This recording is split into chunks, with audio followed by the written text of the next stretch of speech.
Hello students, हम लोग इस वीडियो में डिस्कस करने वाले सीएसआर के अमेंडमेंट्स जो खास कुछ है नहीं, बस उन्होंने पॉलिसीज ऐड करी है। तो एक बार रीड करके चल जाना। इसका जो पीडीएफ है वो आपको लेके जाना है अपने ओपन बुक एग्जाम के अंदर फॉर श्योर। और साथ में आपको बस कुछ कुछ हाईलाइट करनी है बातें, वो हाईलाइट करके ले जानी है। और कुछ भी नहीं है, कोई मेजर कोई टेक्निकल बात ऐड नहीं हुई, कोई मेजर चेंज नहीं है, कुछ भी एज सच एडेड नहीं है। देखो बहुत ही कम वैसे भी है इसके अंदर, अमेंडमेंट ज़्यादा नहीं है। सोशल पहला चैप्टर 1 में है। चैप्टर 1 के जो अमेंडमेंट्स है ना वो आप इग्नोर कर सकते हो, क्योंकि ये सारा आपके ऑलरेडी कंपाइलर में एडेड है और हमने कवर कर रखा है। तो थोड़ा पुराना अमेंडमेंट्स भी आईसीएसआई हर बार सप्लीमेंट में दे देता है, तो वही है, हमने पढ़ा हुआ है ये सब कि गिविंग क्या होती है, कर्मा, दान, जगत, सदाकत, ये सब हमने पढ़ा हुआ है चैप्टर 1 के अंदर। ये आपके ऑलरेडी डले हुए हैं, कंपाइलर में आपको मिल जाएंगे, ये सब भी हमने पढ़ा हुआ है। और ये फर्स्ट फेज, सेकंड फेज, जिसमें सेकंड फेज में मैंने बताया था कि महात्मा गांधी के रिगार्डिंग गांधी का मॉडल है वो सेकंड फेज में आया था। ये सारी चीज़ें हम ऑलरेडी हाईलाइट कर चुके हैं, ऑलरेडी पढ़ चुके हैं। तो ये फेजेस हो गए आपके, ये हमारे क्लास में डिस्कस हो चुके हैं। ये टाइमलाइन भी हमारी आपके कंपाइलर में डली हुई है, इसको एक बार रीड कर जाना ऑलरेडी। अब देखो अलग अलग जगह पे अलग अलग नए नए हम लोग कंट्री के रिगार्डिंग सीएसआर पढ़ रहे थे। अब ये भी हमारा ऑलरेडी मॉड्यूल में डला हुआ है, नथिंग इज न्यू हियर। ठीक है, यूरोपियन यूनियन का जो आपका यूरोपियन यूनियन है उसके रिगार्डिंग सीएसआर है। इसमें मैंने बताया था कि इसका ग्रीन पेपर वगैरह ये सब पूछा जा सकता है। बाकी आपको पता है इंटरनेशनल पर्सपेक्टिव से ज़्यादा क्वेश्चन आते नहीं है। उसके बाद यूएसए का हमने पढ़ लिया। साउथ अमेरिका, इसका एक बार रीड कर लेना। अमेरिका एक बार रीड कर लेना। एशिया का हमने पढ़ लिया ऑलरेडी। हमने नेपाल का पढ़ा था कि वो काफ़ी हद तक हमारे जैसा ही सीएसआर के प्रोविजन है उनके। उसके बाद चाइना, ये इंडोनेशिया, चाइना, जापान, ये कोरिया, ये सब हम पढ़ चुके हैं। ठीक है, तो मेरे अकॉर्डिंग चैप्टर 1 में कोई अमेंडमेंट नहीं है। ठीक है, जो आपको दिख रहे हैं वो ऑलरेडी आपके कंपाइलर में एडेड भी है और हमने पढ़ भी लिया क्लास में, नथिंग इज न्यू। अब चैप्टर 2 में भी कुछ भी नया नहीं है, बस उन्होंने सीएसआर पॉलिसी नई नई कंपनियों की ऐड कर दी। हमने इन्फोसिस की पढ़ी थी क्लास के अंदर, उसके अलावा इन्होंने और भी पॉलिसीज ऐड कर दी है, जैसे आईसीआईसीआई बैंक की। ठीक है, तो ये पूरी पॉलिसी आपको दे रखी है। तो इसमें जो हाईलाइट करने वाली बात है वो हम हाईलाइट कर लेंगे। ठीक है, एज सच इसमें कुछ है भी नहीं खास। देखो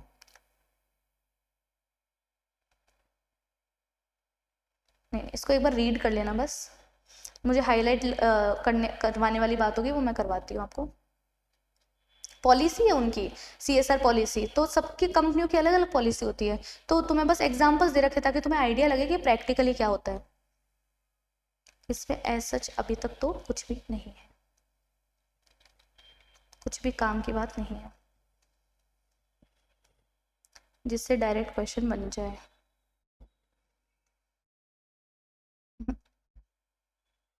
और ये अगर जो भी चीज़ें आपको दिख रही है प्रोविजन नहीं है, इनकी पॉलिसी है, इन्होंने अपने अकॉर्डिंग बना रखी है। तो इसमें हम लोग रट नहीं सकते हैं इसको। आप बस एक बार रीड करके इसका प्रिंट आउट ले जाना कहाँ पे, एग्जाम में। इसको तो रीड ही करना है, इसमें कुछ काम की बात नहीं है। एक मिनट एक मिनट।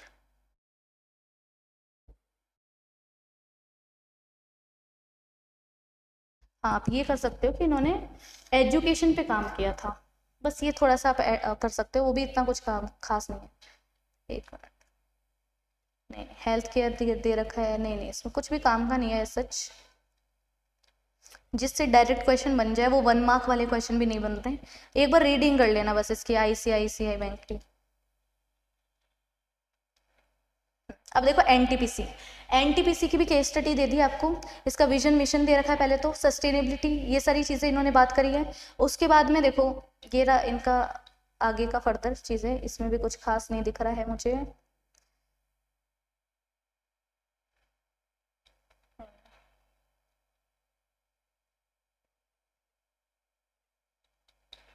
अगर कोई प्रोजेक्ट का नाम दिखे तो हमें हाईलाइट करना है तुरंत से।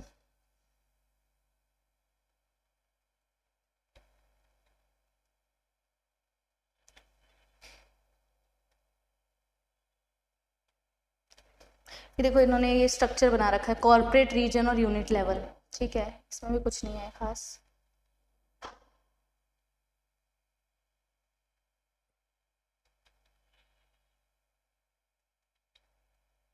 इम्प्लीमेंटेशन पूरा समझा रखा है कि कैसे किया है। ठीक है, एक बार रीड कर लेना इसको।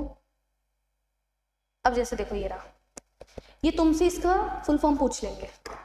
ई वॉइस, ई वॉइस क्या है, और ई वॉइस वाली चीज़ किसने इनकरेज करी थी, या किसने इसको वो किया था, किसका बैनर है ये, है ना। इन्होंने बोला अंडर द बैनर इन्होंने ये काम किया था एम्प्लॉयज़ के लिए। तो employee voluntary organisation initiatives in community engagement, e voice. तो ई वॉइस कौन सी कंपनी का, कौन सा, एनटीपीसी का, और ई वॉइस की फुल फॉर्म बता दो। तो ये 1 मार्क टाइम वेस्ट करने का क्वेश्चन आ सकता है, इसको स्टार हाईलाइट करके रख लेना है, ठीक है। उसके बाद देखो और क्या है। अगेन ये अपनी बात ही कर रहे हैं कि हमने मॉनिटर किया, ऐसे किया, वैसे किया। यहाँ तक तो अगेन कुछ काम का नहीं, एक हाईलाइट वाली बात मिली है हमें अभी तक, ठीक है।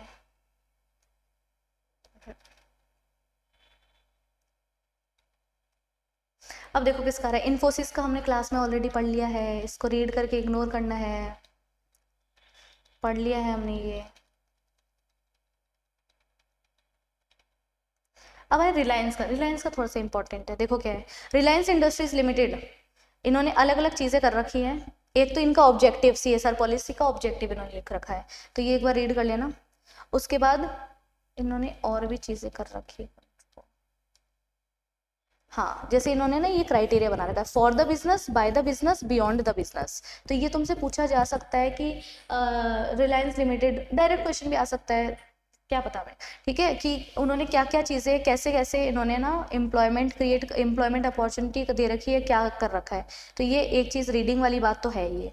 उसके अलावा और तो इसमें कुछ नहीं है ऐसा। ये दे सकते हैं कि सिस वाली चीज़ें, फिलोसॉफी ऑफ सिस, ये क्या है, ये कमिटमेंट्स है, सिस कमिटमेंट्स, ये क्या है, सिस की फुल फॉर्म क्या है, स्केल, इम्पैक्ट और सस्टेनेबिलिटी।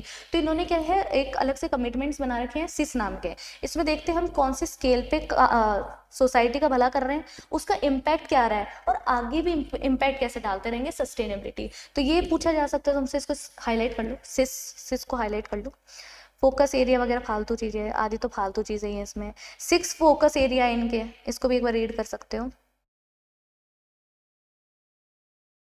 अभी देखो, रूरल ट्रांसफॉर्मेशन, ये डेवलपमेंट गैप को कम करना चाहते हैं, किसके बीच में, रूरल भारत और अर्बन इंडिया के बीच में, ठीक है। तो ऐसा कुछ भी आ सकता है कि कौन सी कंपनी है जो ये ऐसी बातें करती है। तो तुम्हें एक मार्क का क्वेश्चन आएगा, रिलायंस इंडस्ट्रीज लिमिटेड लिखना होगा बस, ठीक है। लेकिन वो आपको ढूंढना पड़ेगा, तो हम पहले ही हाईलाइट करके चले जाएंगे। ऐसी चीज़ जो जो मुझे मिल रहा है वो मैं कर रही हूँ हाईलाइट, आप बस एक बार रीडिंग करना, ठीक है, और कुछ नहीं करना आपको। बाकी इसमें टाइम पास बातें हैं।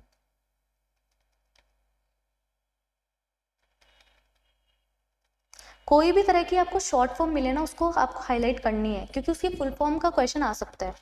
ये देखो क्या है, ये तो हो गया है हमारा।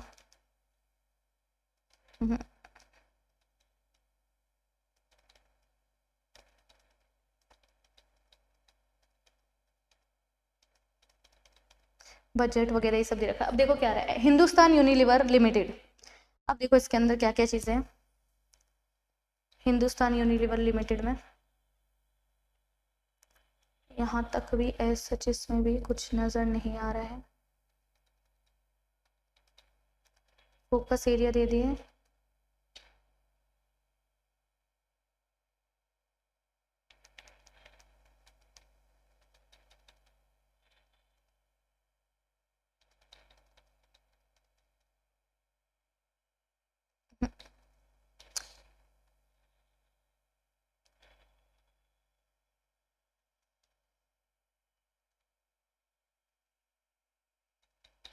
कुछ भी ऐसा काम का नहीं है।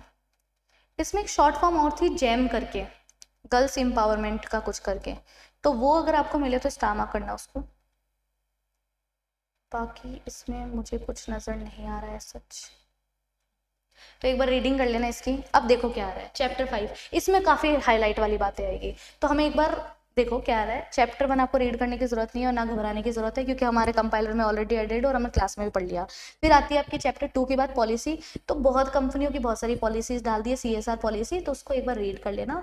अगर आपको लगता है कोई शॉर्ट फॉर्म दिख रही है, या आपको लगता है कि भाई शायद ये डायरेक्ट क्वेश्चन बन सकता है, तो आप उसको हाईलाइट कर सकते हैं अपने अकॉर्डिंग। बाकी मेरे अकॉर्डिंग उसमें से कोई क्वेश्चन नहीं बनेगा, ये आपके बस प्रैक्टिकल इंसाइट के लिए दे रखा है कि भाई ये नई नई पॉलिसी हम आपको रेफर करवा रहे हैं। जैसे इन्फोसिस ऐड किया था, अब बाकी कंपनियों की भी कर दी। अब देखो थोड़ी काम की बातें, हाईलाइट करने वाली बातें आ रही है इसके अंदर आपकी। गाइडलाइंस ऑन CSR जो आपका चैप्टर 5 है ना, जिसमें अगर आपको याद हो तो बैंकिंग कंपनी, इंश्योरेंस कंपनी और CPSEs हमने पढ़ा था। तो जो बैंकिंग कंपनी और इंश्योरेंस कंपनी, उसके नीचे काफ़ी सारे इनिशिएटिव्स दिए गए थे जो बैंक और इंश्योरेंस कंपनी ने दे रखे हैं, उसी में और एड ऑन किए हैं। कुछ तो सेम है, कुछ एड ऑन्स है, ठीक है। पहले वापस से अगेन किसका आ रहा है, ICICI का। इन्होंने देखो हेल्थ पे बहुत सारा काम किया है, तो इस पे आप एक बार हाईलाइट कर सकते हो। इन्होंने आई के रिगार्डिंग काफ़ी काम किया, आई हेल्थ पे, ठीक है। आई स्क्रीनिंग कैंप्स लगाए हैं, ये सब किया है इन्होंने। तो ये एक अलग से क्वेश्चन आ सकता है कि किसने किया है, तो आपको लिखना पड़ेगा ICICI बैंक ने किया है, ठीक है। अब देखो और क्या है, जैम वाला शायद इसी के अंदर ही है। ये तो काम की बातें नहीं है।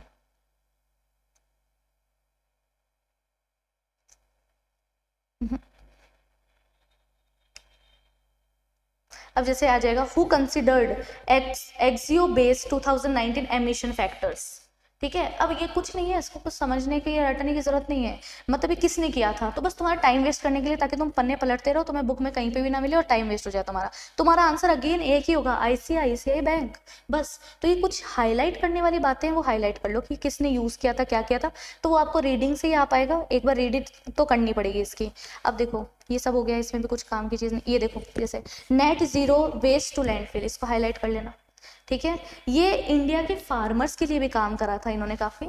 देखो लैंडलेस जो फार्मर्स थे ना, उनके लिए काम किया था। मार्जिनल फार्मर्स जो होते हैं, जो कि बहुत ही कम पैसों में काम करते हैं, उनके लिए काम किया था काफ़ी सारा इन्होंने, है ना। और दूसरी चीज़ अभी हमने जो पढ़ी, net zero waste to landfill, ठीक है। तो ये मतलब सॉइल के रिगार्डिंग भी काम किया था इन्होंने। तो ये इन्वायरमेंट वाली बातें, तो ये सब भी डायरेक्ट क्वेश्चन आ सकता है। अब देखो NTPC, तो ICICI में दो तीन ही बातें काम की थी। एक तो एक्सियो बेस वाली चीज़ फैक्टर इन्होंने कंसिडर किया था, एक इन्होंने ये फार्मर्स और जीरो वेस्ट टू लैंडफिल और ये सारी चीज़ें इन्होंने करी। उसके बाद देखो क्या है, अब हम किसके बारे में पढ़ रहे हैं, NTPC में भी सच ये रहा। देखो जैसे मैं बता रही थी ना, गर्ल एम्पावरमेंट मिशन जैम, Utkarsh scholarship, disability rehabilitation centre DRCs, ये सब किसने किया है, NTPC ने किया है। अब इसको हम ढूंढेंगे तो हमारा बहुत टाइम वेस्ट होगा एग्जाम में, तो पहले से हाईलाइट करके जाओ। जैम की फुल फॉर्म क्या है, गर्ल्स एम्पावरमेंट मिशन। तो ये सारी चीज़ें NTPC ने ली थी। अब हम किसके बारे में पढ़ रहे हैं बताओ, रिलायंस फाउंडेशन रीड कर लेना, इसमें कुछ है ही नहीं। ONGC में भी कुछ भी नहीं है।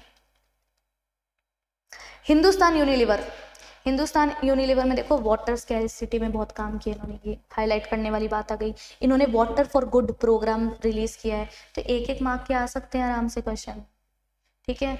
ये लो, इन्होंने USLP की फुल फॉर्म बता दो, मतलब जहां तुम्हें शॉर्ट फॉर्म मिल जाए वो तो तुम्हें रट के जाना ही, रट के ऐसे स्टामा करके रखना है, ठीक है। ये हम ऑलरेडी क्लास में डिस्कस कर चुके हैं, टाटा मोटर्स की, ये विद्याधनम, आरोग्य, कौशल्या, ये सब हम लोग डिस्कस कर चुके हैं अच्छे से डिटेल में। ये मोर फ्रॉम लेस, ये सब हम लोगों ने डिस्कस किया हुआ है। टाटा की यहाँ से पढ़ने की जरूरत है, वो तुम बुक से भी पढ़ सकते हो। बाकियों की ये सब याद कर लेना। जैसे ये मेरे को थोड़ा इंपॉर्टेंट लगा, ये हिंदुस्तान यूनिलीवर का, इसमें काफ़ी चीज़ें नई नई अच्छी है। प्रोग्राम का बाकायदा नाम भी दे रखा है इंसेंटिव्स का। बस चलो, ये तो काफ़ी इजी सा था, कुछ भी नहीं है इसमें। बस एक बार रीड ज़रूर कर लेना सारी पॉलिसीज़ के स्टेट, ताकि हमें ऐसा ना लगे कि हम पढ़ के नहीं गए या जो भी है। और इसका PDF ले जाना, जो जो चीज़ें मैंने हाईलाइट कराई वो हाईलाइट कर लेना। रीडिंग में तुम्हें और कुछ रेलिवेंट लगे तो वो हाईलाइट कर लेना। चलो दैट्स इट, थैंक यू।